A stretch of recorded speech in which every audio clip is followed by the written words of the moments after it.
আজ আমি হুজুর বলে এত সমস্যা। পরিভাষায় একটা কথা বলে না, হুজুররা জোরে গেলেও দোষ, আবার আসতে গেলেও দোষ। জোরে গেলে দোষ কোন জায়গায় জানেন? বলবে যে আজকে হয়তো কোনো বাড়িতে দাওয়াত আছে। আর যদি আসতে যাই তাহলে বলবে যে অনেক খাবার খাইছে।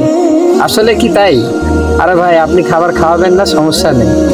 বিপদে পড়লে বিড়ালে গাছে উঠে, কথায় আছে না? যখন নিজে বিপদে পড়বেন তখন ভাববেন যে আসলে হুজুরেরকে খাওয়ায়, হুজুরের থেকে দোয়া ছাড়া আমার কোনো রাস্তা নেই। আপনি সকাল থেকে সন্ধ্যা পর্যন্ত যত টাকা ইনকাম করেন আর হুজুরের বেতন দিতেছেন 200 টাকা, 250 টাকা। আবার এর মধ্যে যে কিছু করবে, করতে দিবেন না। কেন করতে দিবেন না? মসজিদের টাকা দিয়ে মসজিদের সভাপতি সাহেব ব্যবসা করবে, এটা কোনো সমস্যা নেই।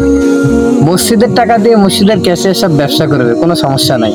আর মাস গেলে হুজুরের বেতন দেওয়ার সময় বলবে, হুজুর রিজিক তো উপর থেকে ফয়সালা হয়, আল্লাহ দিবে, একটু ধৈর্য ধরেন। যদি তাই হয় তাহলে আপনি কি জন্য ধৈর্য না ধরে আপনি মসজিদের টাকা দিয়ে ব্যবসা করতেছেন? শুধু তাই না, আপনি ব্যবসা করতেছেন, এটা আপনার নিজের ব্যাপার, আপনি দেখতেছেন, কিন্তু হুজুরের ব্যাপার তো আপনি দেখেন না। আবার বলেন যে আজান যা নামাজ দুইটাই পড়াইতে হবে এবং আজানও দিতে হবে, আবার পাশে কিছু করবে, এটাও করতে দিবেন না। কেন? যদি পারেন তাহলে 20,000 টাকা দেন।